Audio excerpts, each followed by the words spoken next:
When did you say, hey, I think I could make money doing this?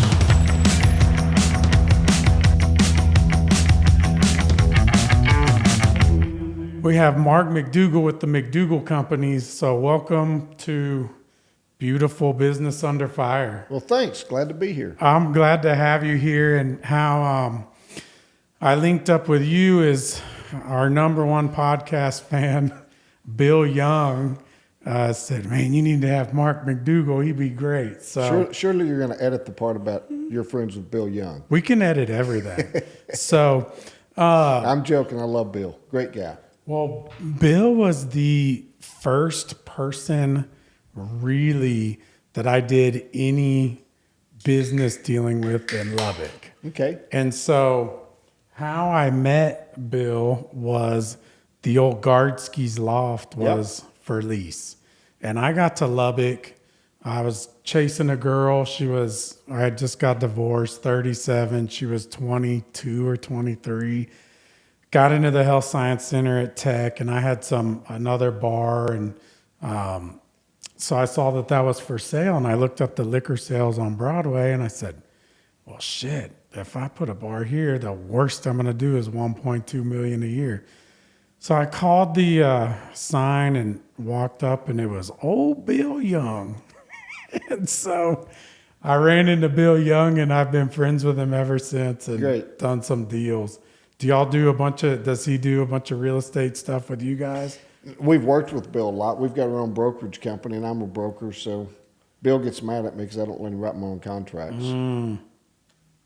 How much, can you run me through? So one of the things that I was liking about you, and I just think is so funny because my dream, and it's not a dream, it's just a fallacy of a dream, is to have my name on a big building.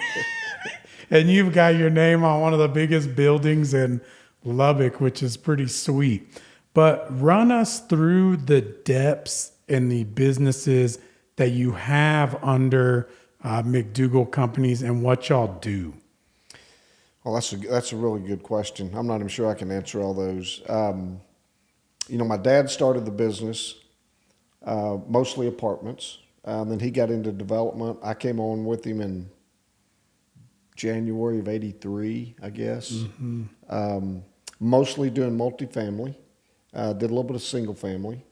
When you say multifamily and single family, take us back to when you jumped on board. What were y'all doing? Were y'all buying and building? Were you buying property and building new, or what was? No, when I jumped on board, Dad was building some apartments. Already had probably about 1,000 units. He'd bought a little bit of land out in North Lubbock, which nobody would go north back in those days. And so he put me out there building single family houses. That was in the early 80s. And then, of course, the RTC days, when the savings and loans failed. 86. In 87, 88, in that time frame. There was about 5-6 years there where we bought everything, multifamily-wise, in Lubbock. And some down in Houston and San Antonio, Dallas, but mostly in Lubbock.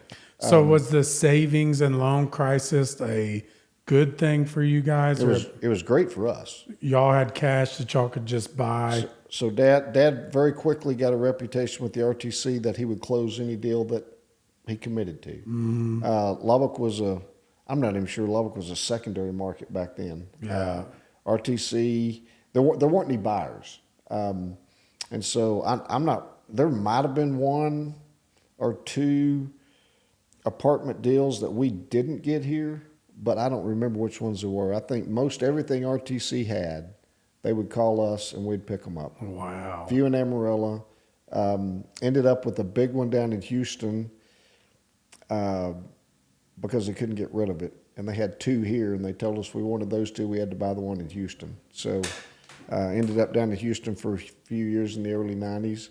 But that's kind of how we built the business. And then as you're well aware, doing the podcast and what you do in business, everything kind of evolves. Yeah. Have you been the one that's been spearheading that since the 80s, or when did your dad pass away? Dad passed away a year and a half ago, but I took the reins full time in 2014, and he kind of semi-retired. He would still come to the office till he got sick in August of 21, but he didn't do a lot after those last several years. So how'd you cut your teeth in the real estate business? He just threw you in and started kind of directing you? First thing he did was gave me a set of plans, told me to go get it built. I had no clue what to do. A whole apartment complex? No, this was a single family house. Okay. He started with me slow. I wasn't a great student, so I went to South Plains College for 1 year, and they asked me not to come back. So I got my education out in the field doing the work, and I figured out how to build houses, then develop some lots, and then of course we got in. I got more involved in the apartment building business as we went along, and then how everything else evolved. It just happened. We ended up in the restaurant business, hospitality business. We've got a small hotel downtown.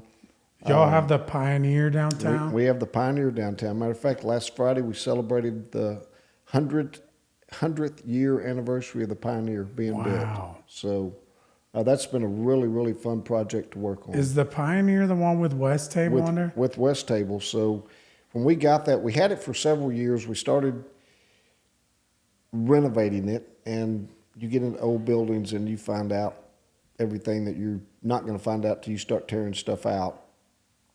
We stopped for a few years and then got it going again. We finished the 4th through 11th floors in what we call condos. Right. But they're really apartments. We don't sell them. But they're as nice as a home you live in. Yeah. They're super nice. But we couldn't lease them. Nobody wants to go in a vacant building.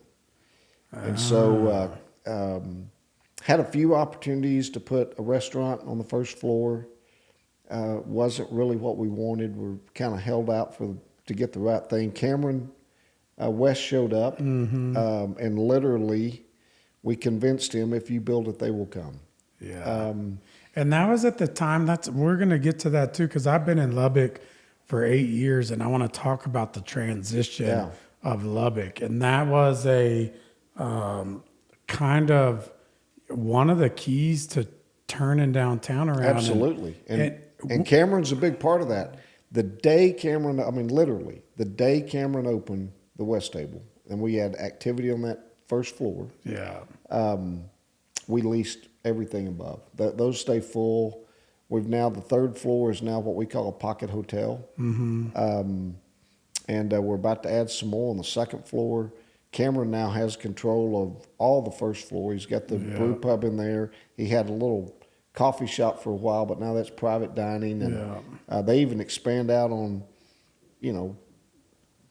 big weekends into our lobby, have tables set up, which we encourage. I love being down there. Yeah. And I was down there last Friday night. We've got a big party going, and here comes some people dragging suitcases through, headed up to the hotel. It's just a really cool vibe and feel in that downtown area. But Cameron was a pioneer in the restaurant business down there. He took a chance when nobody else would, and he kind of got a little sweetheart lease too on his first 5 years. But he's been down there now. I think he's into his 10th year now. Yeah, it's got to be close to that. Yep. And the food that comes out of that restaurant and the quality and the atmosphere and the vibe is great. It's a great little spot. Yep. And so, as you know, the restaurant business has its ups and downs and stuff, but it seems like they've been holding steady and doing well. And they call that in Lubbock, if you have to drive more than 5 minutes, it's a destination restaurant. So when you say he rolled the dice, he really did roll the dice, because it's a destination restaurant. Well, and you've got some experience there, and especially in Lubbock, we eat by habit, and so you got to change habits. Yeah. But he's done a great job bringing people into downtown. There's more restaurants that have gone in down there. Yeah. Because of Cameron's success. Cameron's got another restaurant down there. His little chicken concept, Dirk's, is down across from the old City Hall on 13th Street. We've got a little sandwich shop in our building downtown, Nuke's Eatery. Yeah. And then we've got the Narrow Bar in there as well, and they all feed off of each other. Yeah. No, it's been a fun experience. But we Fast forward to 2018, we sold most of the apartments. They were not on the market, just had a phone call and somebody wanted them worse than we did. So we sold them. How many apartments did y'all have when y'all sold them? When I sold them, we sold about around 2,250 doors. Wow. At one point, we were running about 7,000. We made a decision in the early 2000s, late 90s sometime, to sell everything we had that was built prior to 1978 because of lead-based paint and asbestos. So we'd offloaded a bunch of the older stuff that we'd got through the RTC. Now we have, I don't know, we've probably got about 600 units left. What did the offloading of all of the apartment complexes do for you guys as a business? Like, you obviously got in a bunch of capital. I don't know if y'all had a bunch of debt on it or not, but you had to have something left over, I hope. Did that help you guys, become a more streamlined company, make better decisions? Did that make your vision go out to, hey, 114th needs to be developed. Let's take some of this and move it out to there. What was the after effects? Well, what happened is not exactly what I had envisioned would happen, because I envisioned playing golf about 4 days a week. That didn't happen. I even dropped my country club membership 2 years ago because I wasn't playing golf. Oh, No, really, when we sold the apartments, as I told you, it was unsolicited offer. They wanted them worse than we did, and we sold them. But yeah, it was a liquidity event.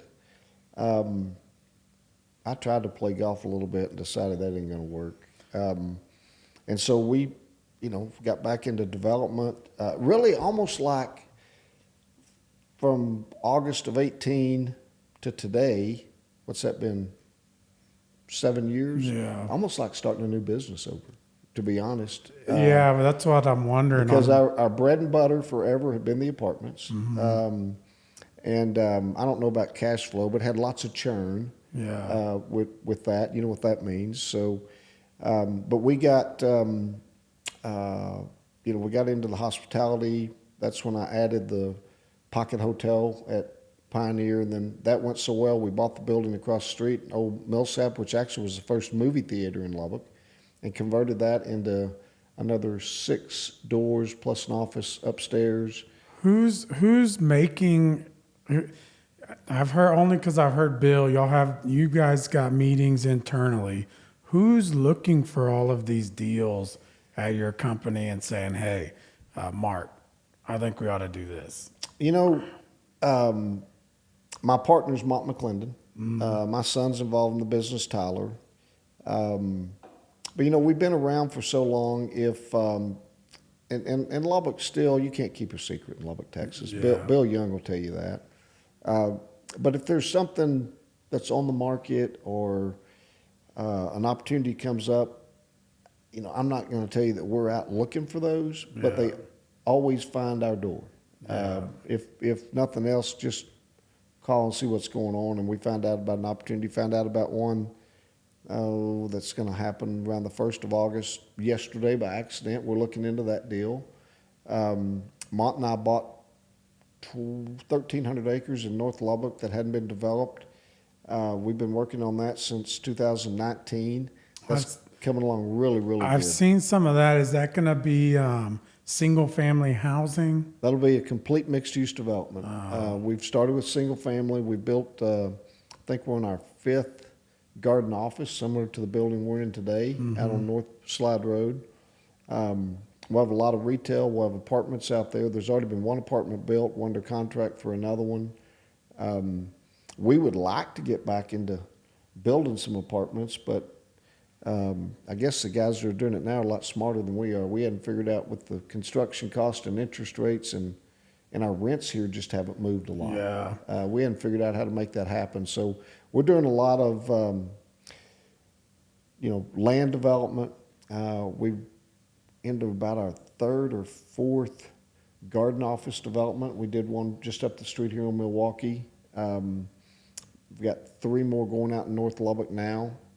When y'all do build something, who are you? Do y'all have your own construction company? No, we did. I closed that down in 2018 as well when we sold the apartments. We partnered with a young man by the name of Tyler Gentry. He has 17 services here. He's an architect. Kind of an interesting story there. Had a shopping center that we were going to build on 4th Street that we still have. Our timing was great. We completed that, got our COs about 3 days before COVID. So it took us a little bit to get that thing leased up. But Yeah. I'd gone to Tyler to draw the plans. When he brought them back, or brought me the quote, he said, what I'd really like to do is draw the plans, build it, and be a partner in it. And so partnership formed right there. Now we're building garden offices with him. We're building townhouse project with him. We built another shopping center. And we're doing a lot of industrial buildings right now. So you found out that running your own construction company, it's easier to partner with somebody and have them do all of Well, it? it just depends on what you want to do. If I was 25 years younger, I'd probably still have the construction company. I can't even imagine how many maintenance guys you had to manage these apartments before When we sold the 2018. apartments, we were at about 330, and overnight we went down to about 40. You know, just the maintenance on the restaurants. Now let me go back to the apartments. So when we had the apartments, you talk about maintenance, we had our own carpet cleaning trucks, we had our own HVAC, plumbing technicians. We did everything in house. We had a tornado come across over by Lubbock Christian on 19th Street years ago that took the roof completely off of an apartment. One of our local news stations wanted to go live from there at 10 o'clock that night, which we told them they could do. They were very disappointed about 6 hours later when they got there to do the newscast. We had the roof back on. But we had our own guys. We had our own construction company. We just pulled everybody and got the roof back on and got everybody back into their apartment that evening. So, Man, I just couldn't imagine. Your business is just it's a massive amount of moving parts every day. What does your day-to-day life look like? What are you doing? put out fires. So, and do development. We have a great time. We're working on a project downtown right now that's going to be a big, huge project, not only for downtown but for Lubbock. And that's kind of in the infant stages.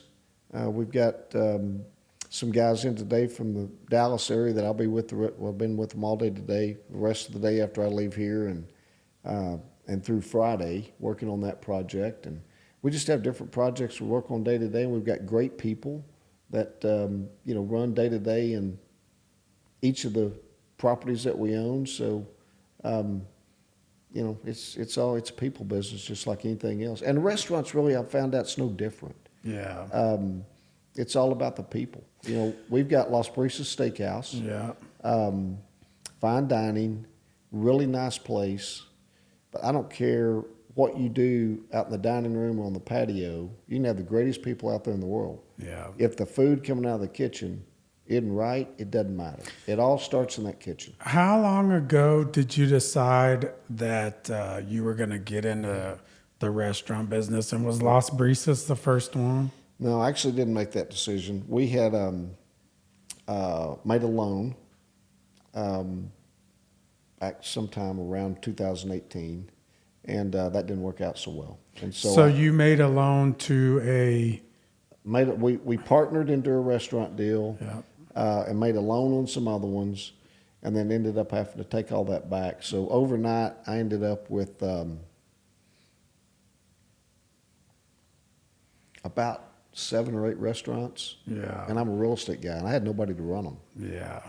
So for a year, during 2020, during COVID, I was over trying to figure out how to run restaurants, and I met a guy in May of 2020 by the name of Buddy Beach. Mm-hmm. You may have heard that name around Lubbock. And Buddy and I are the same age. He'd been in the restaurant business, got back in the oil field, and was tired of the oil field and wanted to come back to Lubbock. So I actually hired him to go to Amarillo and run a restaurant we had up there. And I figured out real quick that I hired the right guy for the wrong position. Yeah. And so we brought Buddy on as a partner. He now runs all the restaurants. And we sold the ones in Dallas, San Angelo. All we have left are the ones here. Well, I've been to Las Brisas about a gazillion times, and I've never had one negative experience. Thank you. And they And I don't want to know about the good ones. I want to know about the bad ones. that's what I tell people too. As soon as they say, "Hey, I'm going to your restaurant," I go, please let me know how it is. Yep. And but I've gone there, and I would venture to say it's a hard choice, but the top steaks and the top food is coming out of Las Brisas. So when people come in to Lubbock with me, that is their number one spot they want to go to. And so, Hey, I've got guys in from Dallas. There's lots of good steakhouses in Dallas. yeah. These guys have been in here now the last 3 months for about a week a month. And this morning I said, hey, where do y'all want to go? He said, well, tonight we're going to Brisas. Tomorrow night we're going to go to West Table. Yeah. So I think that's a compliment to both Brisas and West Table that you've got folks coming from out of town, and that's where they want to go. How do you feel when you're at the restaurant, though? Do you feel like, can you relax there No. and not pay attention? Or are you just seeing everything that's wrong and you're like, I got to sit here and eat with these people? I can go to Cameron's place at West Table in the Pioneer Building. Yes. I can go down there. We can have a drink, have dinner, and I enjoy it. Yes. Tonight I'll be on the patio at the steakhouse. I'll enjoy it. Yeah. But I'll be looking around. And we can't sit there and have this conversation because everybody's coming over. The wait staff's coming over. I'll know everybody in there.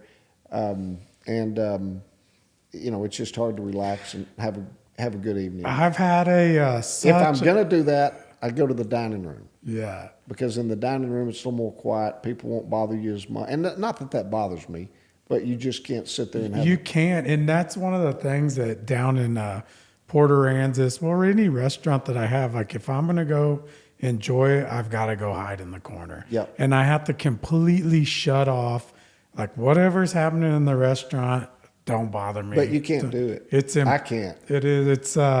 It's so hard to relax at your own restaurant, and I don't think anybody understands that except for an owner. Nope, that's right. And I'm a restaurant guy, like restaurants, landscaping, a little bit of development stuff, and you have a whole lot of other stuff going on too, and you can't relax at the damn restaurant. No. I mean, it drives me nuts to see a table set next to me and they've got a drink, and I don't care if it's water, iced tea, or a mixed drink. Yeah. Like, get it refilled. Yeah. So for everybody that's thinking they're going to get a restaurant and sit there and hang out and BS with people, that's not the way it works. Well, there's a lot of BS that goes on. Yeah. But yeah, you're also worried about everything else. And so no, if I'm going to go do that, I usually try to go down to West Table or go somewhere else. Well, go back to when you got Las Brisas to walk us through kind of how you did it as a CEO, that you have other people working for you. You found a guy that could run this, but y'all started Brisas from scratch. No, Brisas or was it already was there. Brisas was there. It was established, has been for years. It's kind of been the go-to place here. You know, really, I used to say this jokingly, but it's really true. We ended up with those late December of 19. COVID happens in March.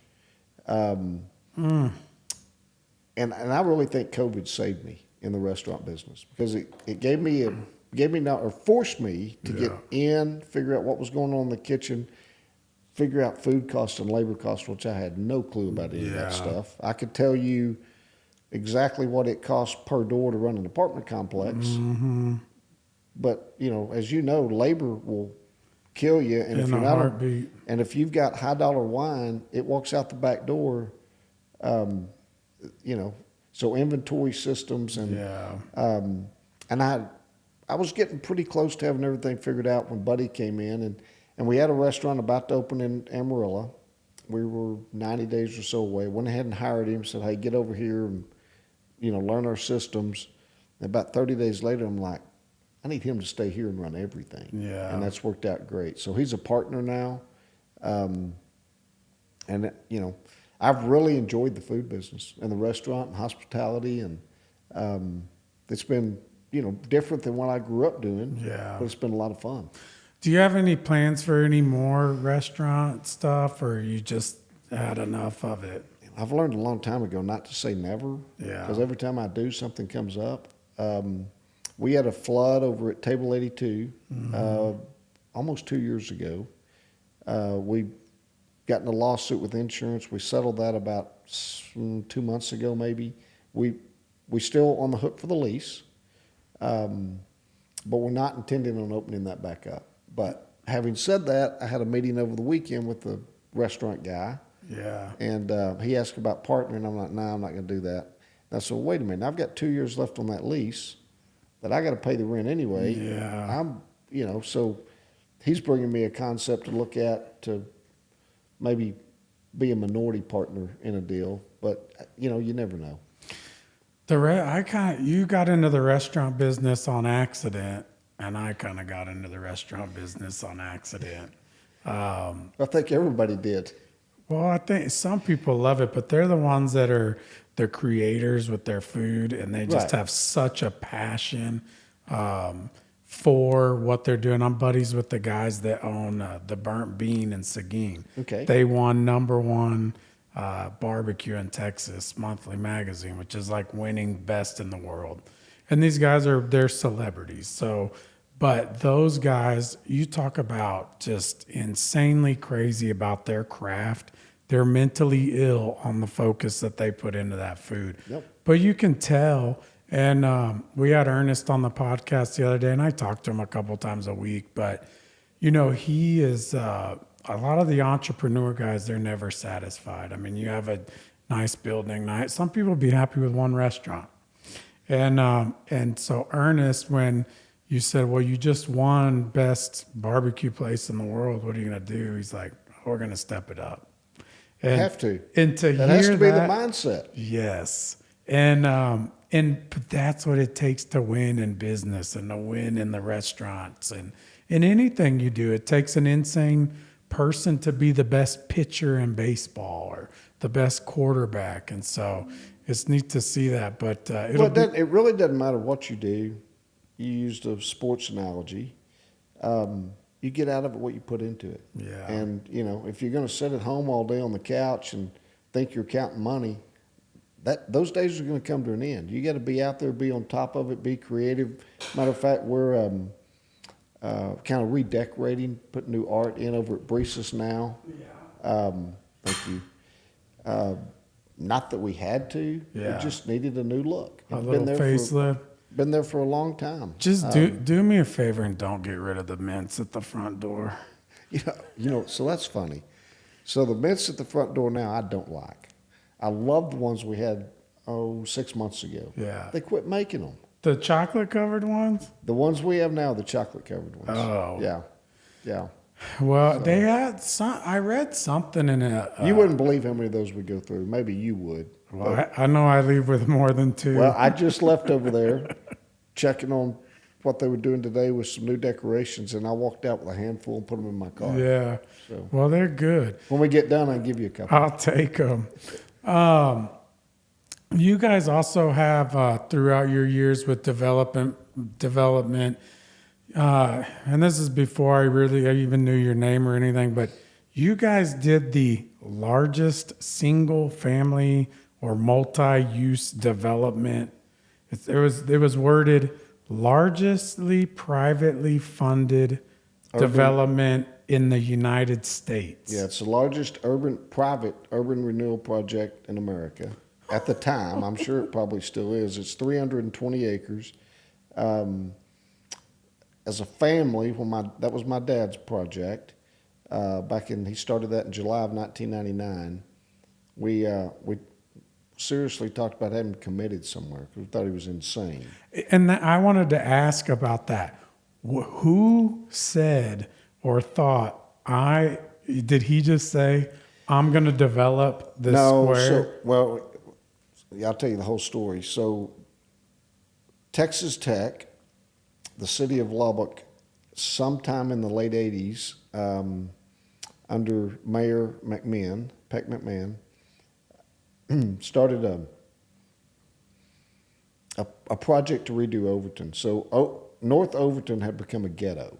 And for people that don't know, it's kind of the heartbeat of downtown. There's downtown It's Broadway, and then So it separates. On the west side of Overton is Texas Tech University. On the east side is downtown Lubbock. 26% of the crime in Lubbock was committed in that neighborhood, I would not doubt it. with 2% of the population. I would not doubt it. Drugs, prostitution, you name it, it was happening down there. If the police had not found a dead body every 2 or 3 days, they started looking in dumpsters because they knew there was one there, just didn't know where it was at. Gosh. So they called that the Peen Project. He was an architect at Tech, and I think he'd kind of been the mastermind behind redoing that. Did he start talking to your dad about it? No, Dad was on this committee at the city, and I'll never forget, it was probably about 95 or 6 that Dad resigned off of that, asked, I think it was Mayor Langston at the time, to put me on that committee. And so I started going to those meetings. Why, I don't know. Unbeknownst to any of us, Dad had hired a guy that was working for him. None of us knew what this guy was doing. But Dad had started the Overton project about that time on his own. So by the time he announced it in '99, he knew where every owner was. I don't remember, 90-something% absentee owners. Holy. I mean, he had a plan. You had to find every owner of every house. No, very interesting. He had all that information. So he tells us what he's going to do. Calls a press conference. I'm like, Dad, no, we don't. I mean, we got to buy property. If you call a press conference, prices are going up. Because now I don't think that's going to happen. We're calling a press conference. That was '99. For the next 4 years, till after sometime in 2003, we never made a phone call. The phone calls were coming to us. And they want $500 for a lot, or they just want it out. Now the 8 or 10% that live there, we had to go work with those. A lot of opposition to the project. Dad looked under every rock, including trying to get. Actually, had a meeting with Donald Trump back in those days, looking for equity money. Couldn't find it. And so he just decided to play all-in poker and put everything up, bought it all, scraped it, and started over. When he announced it, I believe the number was about $28 million on the whole development on the tax rolls. And this last year, the city collected taxes on something north of $900 million.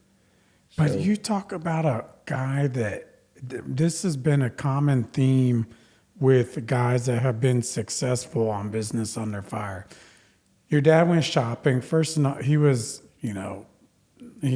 going, racking his brain, going crazy on this project. I mean, it takes a lunatic. He went out looking for outside money.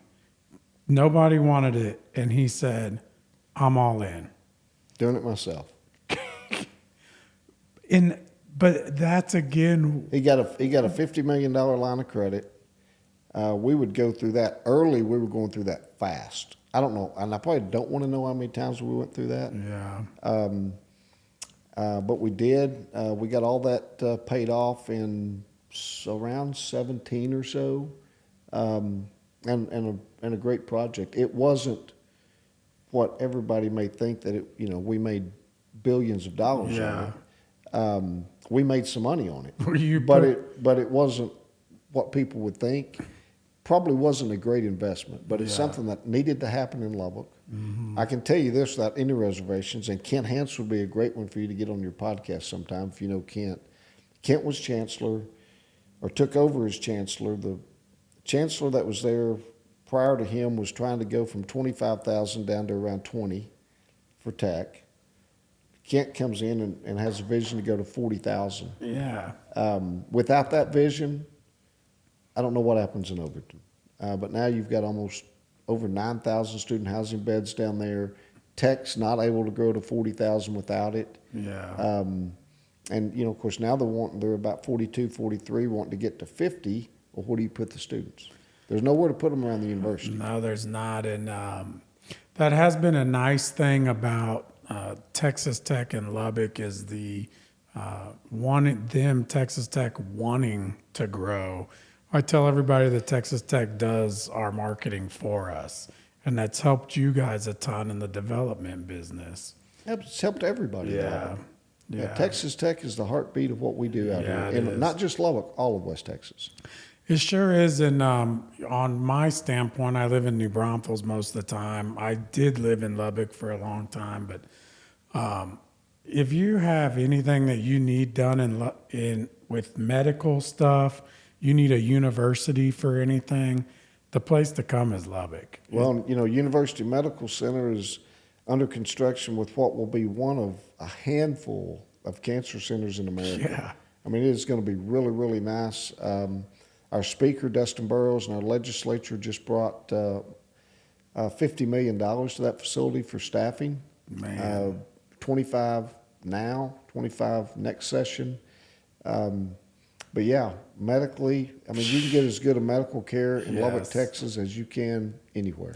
Yeah, we've had a guy who had some heart problems, and they said, and he's from here in Lubbock, and they said, no, you're not going anywhere. You're staying right here in Lubbock. It's the best. And it sounds like the cancer stuff is top notch. And you don't have to wait at the doctor's office here. You go in, they see you in 10 minutes, you're in and out. And so you're going to the right doctor. I haven't had all that luck yet. Well, you got to take them donuts. My wife's had some health issues the last 15 or 16 years.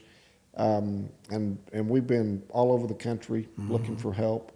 We've got the best care right here in Lubbock. That says a lot. So now we do see a doctor because of her rare issues. We've got to, go see some that we don't have here. Yeah. But very rare. But we've got the best care right here in Lubbock. It's been great. I would agree. That kind of leads me to Lubbock has always been, they call it the hub city because it's, the hub and the spokes of all the other cities that take really 5 hours to get here. And I always told people when I first got here, and I still believe it, that if you do anything good, an accountant, concrete guy, architect, whatever you are, if you show up in Lubbock and you do a good job and do what you say, that you'll have as much work as you ever wanted. Or more than you want. And I really believe that. I feel like the opportunities here are just wonderful. But when did you see other states, people from California, people from New York, what year did you start seeing them finding Lubbock and starting to invest here? That was probably started in the early 2000s, I guess. Back in that day, Governor Bush, and then later Governor Perry, with their pro-business mind in the state and less regulation, less taxes. That all started to pay off 2004, 5, 6, in that time frame, when we really started seeing folks from not just West Coast, East Coast, everywhere coming to Lubbock. Yeah. And then we saw another big uptick in it after COVID. So that's what I'm getting at. Have you seen a lot more competition in your line of work from people from other states and private equity in the past, 8 years? I just told you, back in the late 80s through the 90s, I'm not real sure when that would have stopped, maybe 05, 06 time frame.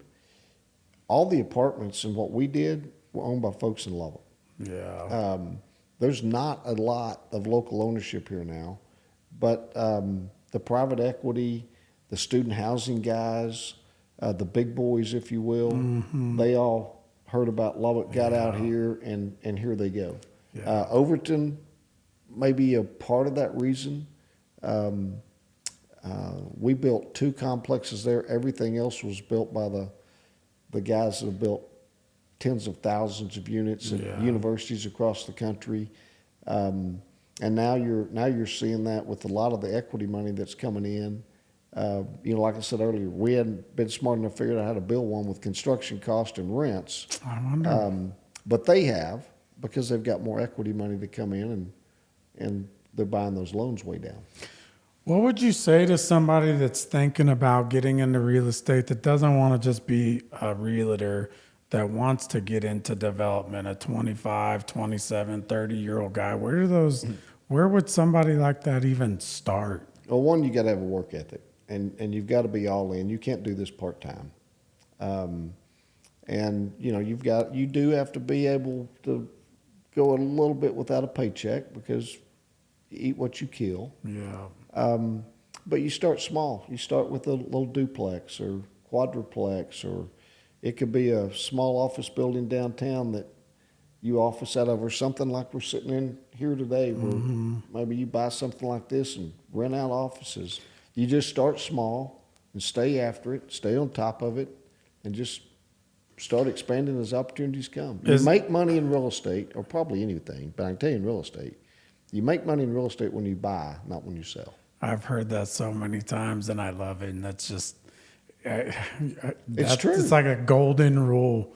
You've got to work on that, on the price up Never front. fall in love with real estate. Yeah.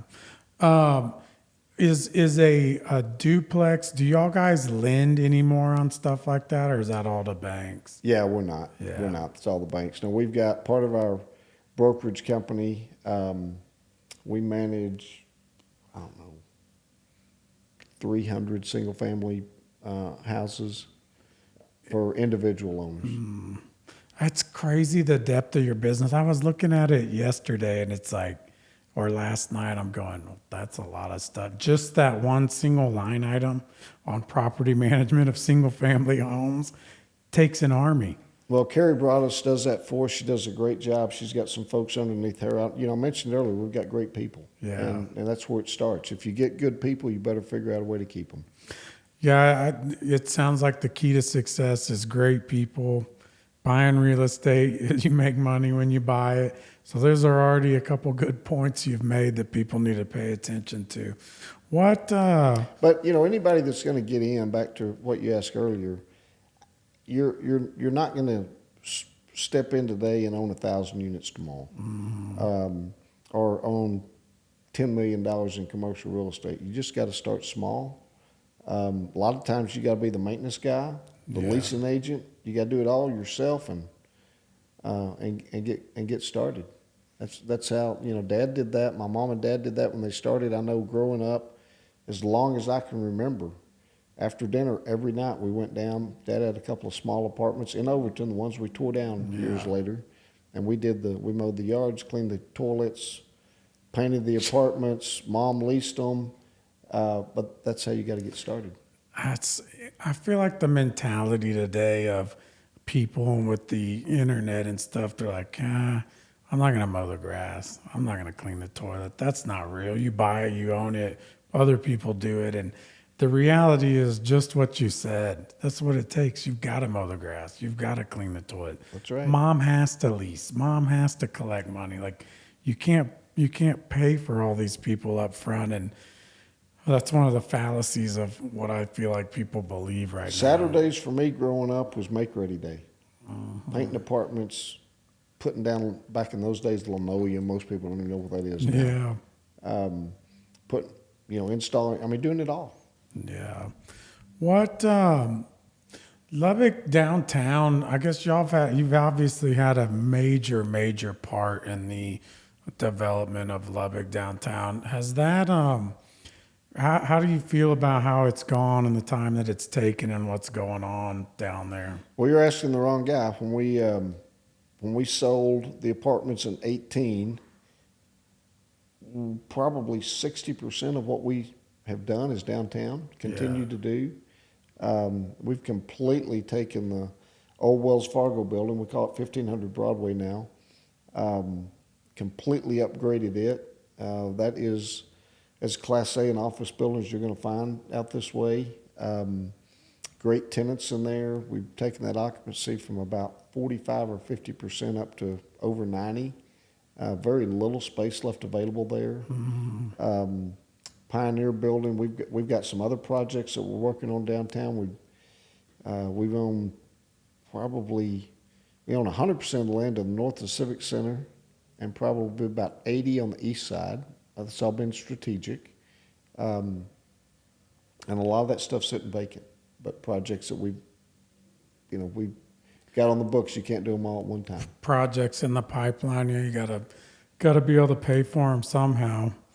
What would you let's see, what would you tell somebody that's, like yourself at 20 years old? What would Marc McDougal tell Mark at 20 for where you were at 20 years old to what you're doing now? What advice would you have to that kid? Well, whatever you're going to do, you got to be all in. You got to be involved in, not only the city, but in the industry that you work in, and stay after it 8 days a week. And if you don't, you won't be successful. What happens on a project that y'all do that y'all don't turn a profit on, or it just duds and it goes to crap? How do you handle something like that? Hey, if you do enough, if you're in the restaurant business or whatever you're in, I'm in real estate mostly. If I sit here and told you every real estate deal we got into was a gold mine, it'd be a lie. They're not. But no, when you get into a bad one, you just got to go dig and work your way out of it. Pioneer is a great one. We thought that was a steal when we bought that building. And once we got into remodeling it, we figured out, this isn't twice what we thought. It's about 3 times. And we had to shut it down for 2 or 3 years. And then finally got the condos done, and then we got lucky, and Cameron walked into town and wanted to move back home, and we literally talked him into going downtown, and I'm sure there were some others. I know his family wanted him down there as well, but Cameron's done great. So, there's those. We've got, we've got some other stuff we bought downtown that we ended up selling because we just didn't get to them. Yeah. We've got the Hemp Hill Wells building now, which would be a great project to complement what we've done with Pioneer.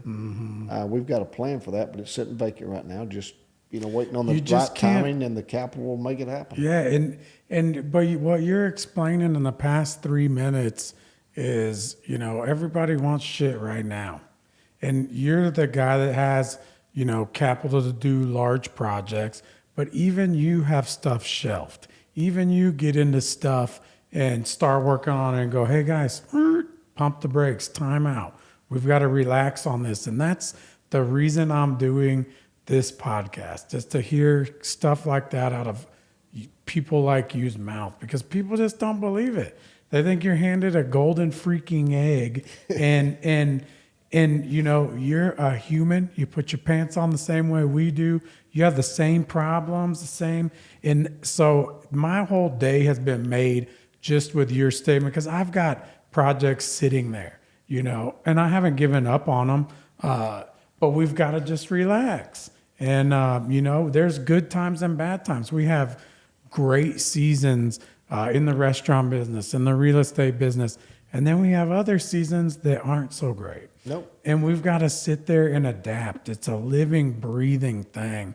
And so to hear that from you on the real estate stuff, to me, that's why I do the podcast. Like, some things we've done, and I'll think of one in a minute, but, we bought some property thinking that we were going to, go build a 200-unit apartment complex on, sit on the dirt for a little bit, and that ends up being an office building complex. Or, you just never know, but you've always got to be ready to change. And you've always got to be willing to adapt to that change. Yeah. And then just stay on top of it and work. I get the best work of the day done for me between 5:30 in the morning and 8, because my phone starts ringing after that. Yeah. And there's a line outside my door. Or we've got development meetings or whatever. So, you got to get up early. You got to stay up late. There's none of this sitting at the house waiting on the checks to hit the mailbox. Yeah. That's not reality. But unfortunately, with a lot of our younger generations, that's what they think. Yeah. And it's not all of them. Yeah. We've got a lot of great young guys here that have done really well in the real estate business.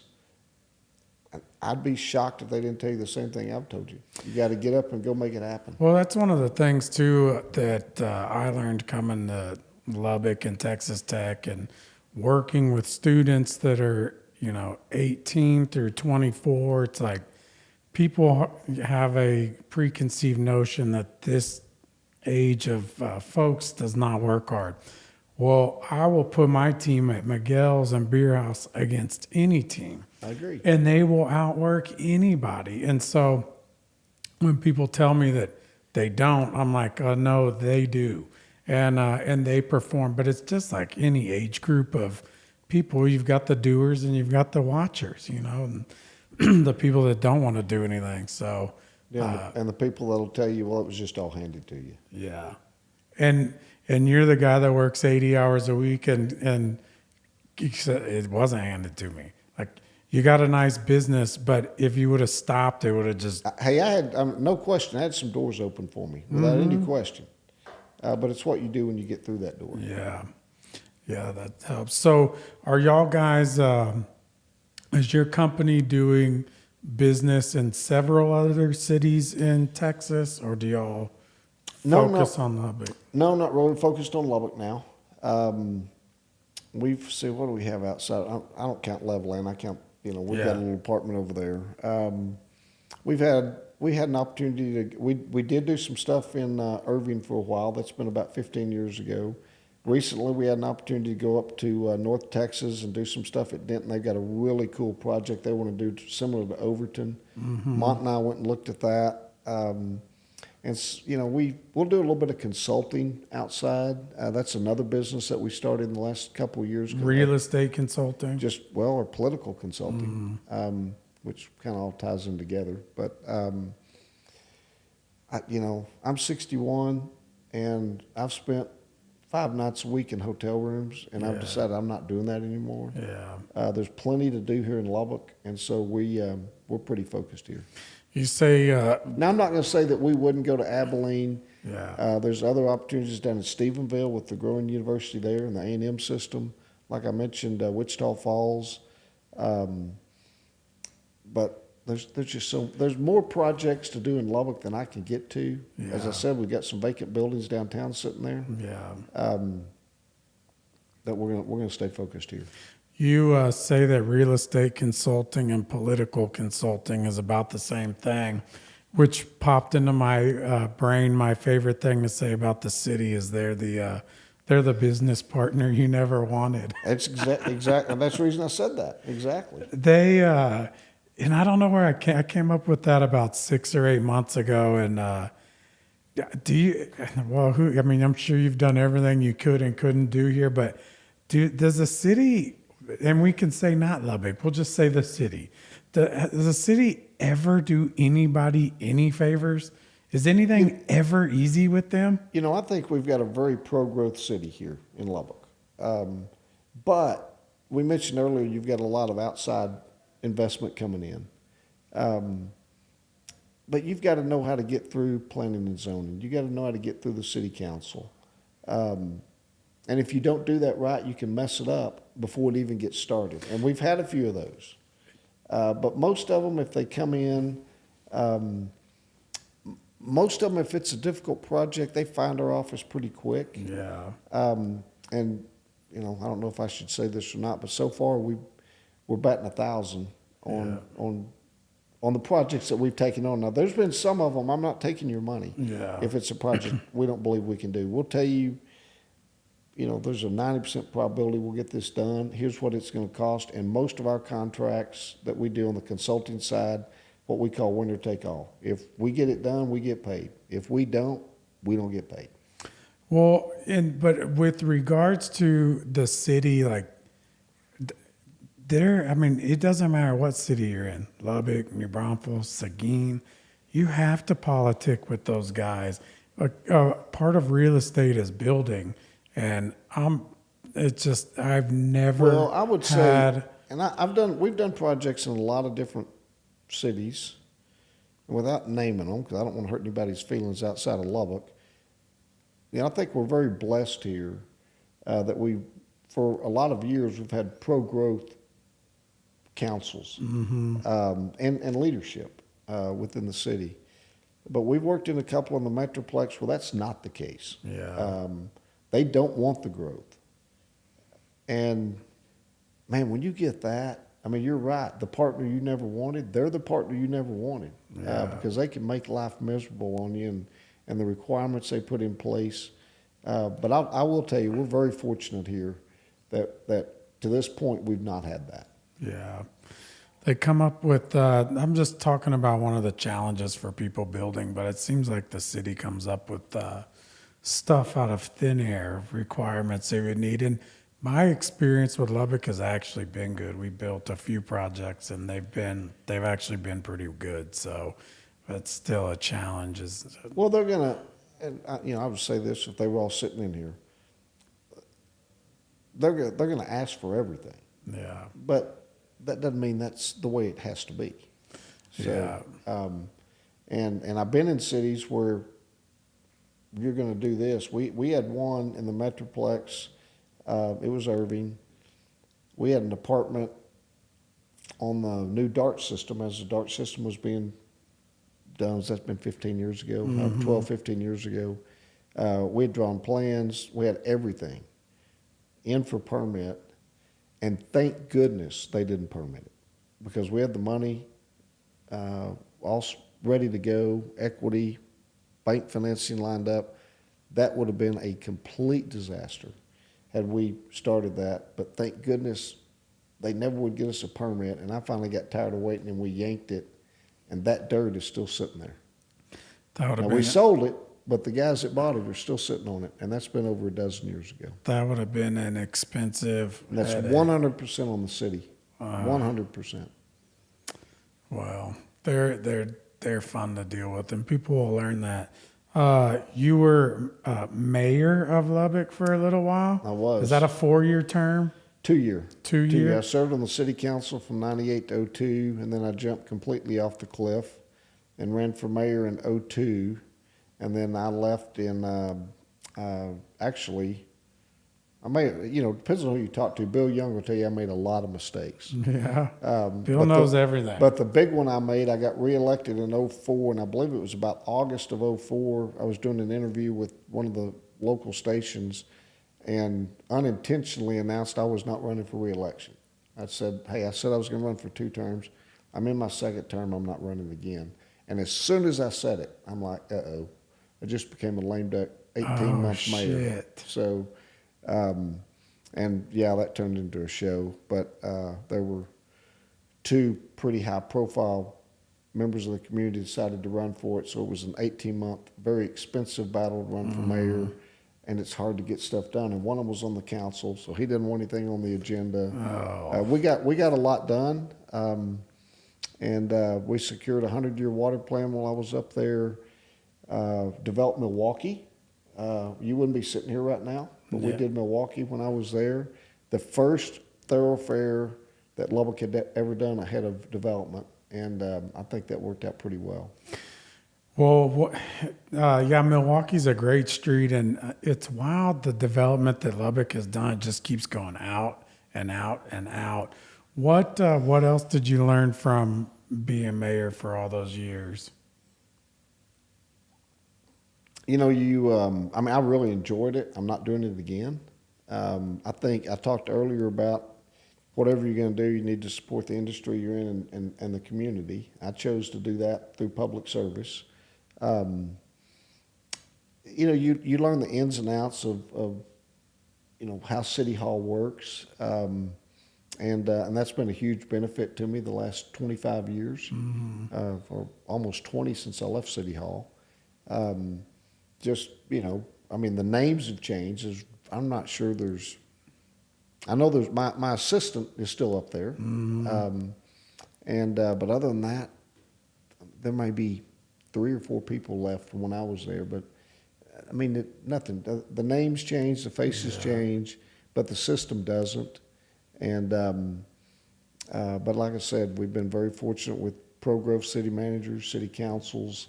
Now there's a few in there that didn't like that, but they always got outvoted. I've seen them. Did you? So, do you think it was a positive experience in your life to be the mayor for Absolutely. a while? Loved every second of it. Good. But like I said, I'm not doing it again. We're not here for that today. Now, and the interesting thing, when I was up there, I didn't have to deal with social media. Oh, yeah. Oh yeah. You know, you had an online chat room back in those days with the Avalanche Journal. Yeah, it'd be different. And so if you just didn't open that, you thought everybody liked you. Yes. But I can't, probably not smart enough to keep. I'm not on social media. Yeah. But That's if I was probably good. if I was in politics, you probably have to be. And I'm Yeah. not sure I'd keep my mouth shut. But a lot of times in politics, they're trying to drag you into a battle. You could be right, but you're not winning it. Well, that's like I told somebody yesterday. I said, if we put a picture of you with Jesus right here, the happiest you've ever been, people on social media would dog you. I mean, you could take the best filet mignon that came out of Las Brisas and someone's going to dog it. No, that's right. And you, so probably right now for not being on social media, I would say that you're smart, but Yep. it's just, you just can't I don't have time for it. You can't do anything right. I can barely keep up with text and email, much less looking at Facebook or Instagram or whatever else is out there. That may be old school. That may be all new stuff. That may be old now. It's still there. It's still there. That you don't meet a bunch of people that don't do social media stuff though, and I like it.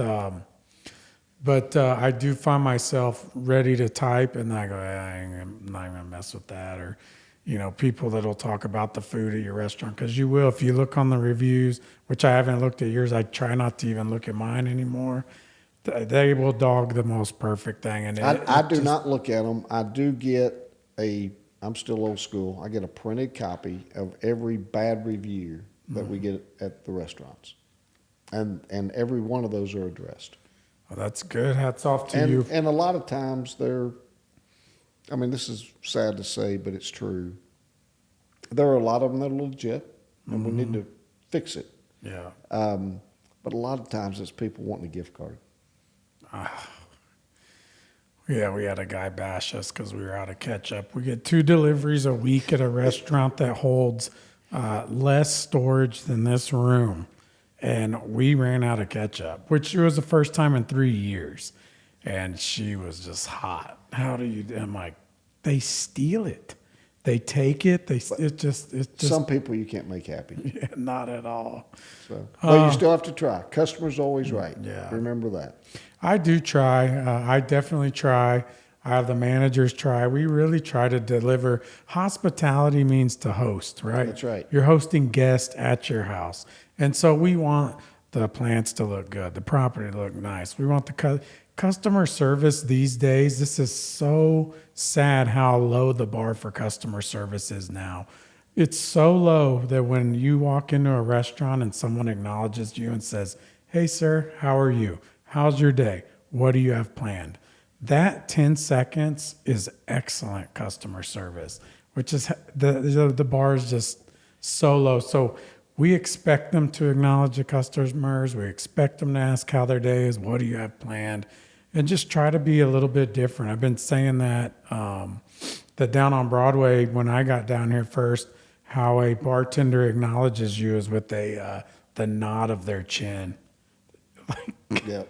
Just give me a little bit more, please. Well, that's I think that's one of the key positions we have at Las Brisas and at Narrow Bar or anywhere, especially at Brisas, is the girls or guys at the hostess stand. Yeah. Because that's, if you get a good experience there, it all starts right there. And then, as I said earlier, the food coming out of the kitchen's got to be top quality. It is. I can't even tell you enough how many times we've been there, and it's just been perfect every time. Well, just let me know when it's not. I hope it never happens.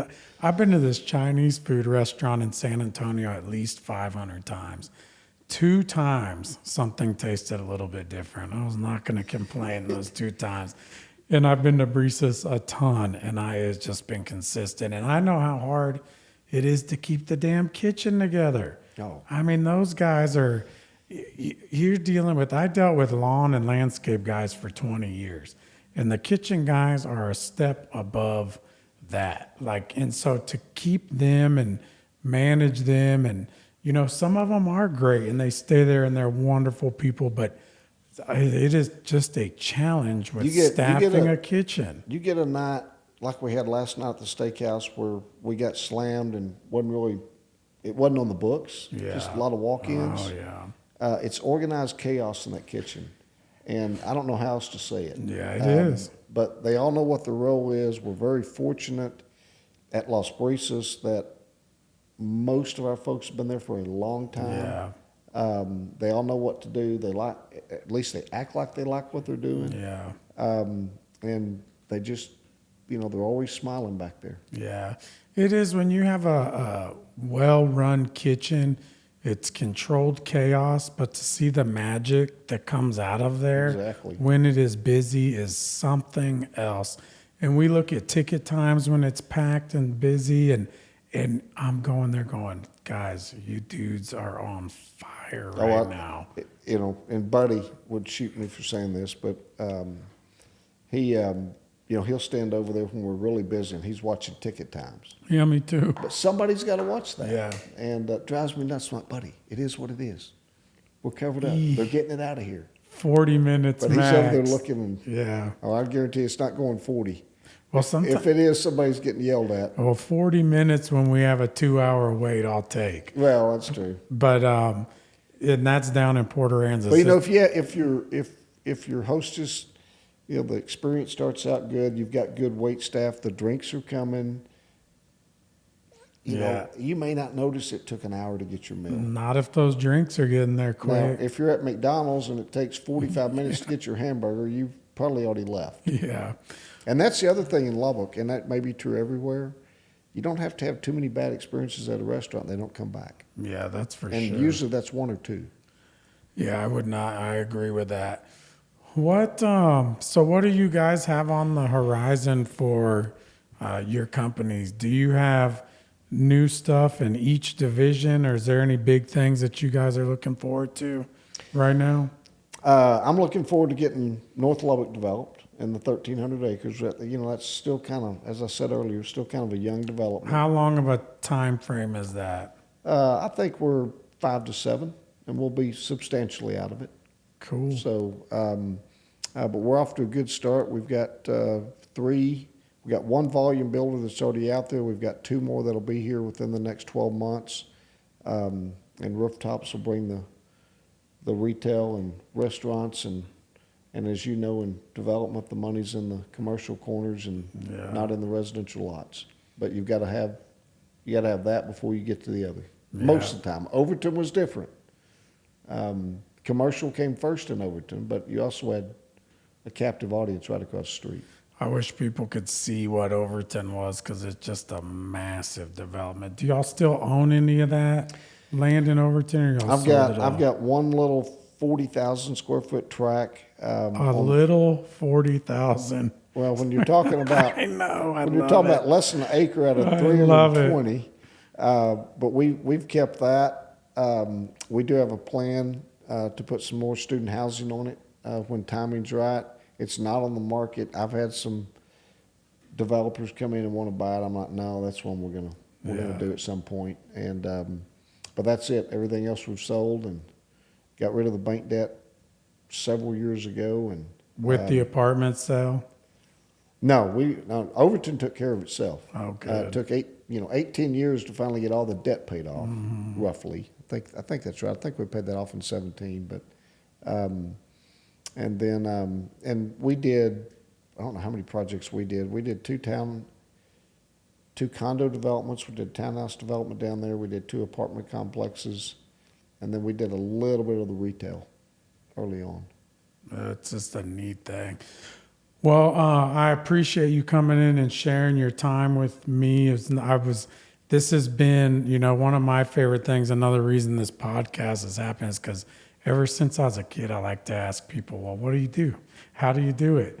And we've kind of gone through your story. And so I appreciate you taking the time and sharing your story with us. And then if anybody wants to find you, they can't find you on social media, how do they find you, your website, and send you an email? They can send me an email, Mark, and it's with a C, MARCM, @McDougal.com.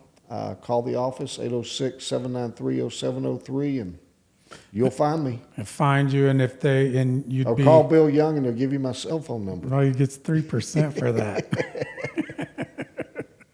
Well, I appreciate it, man. It was Good conversation. I appreciate your time today. So thank you Yeah. for stopping by. Thanks for inviting me. Enjoyed it. Yes, sir.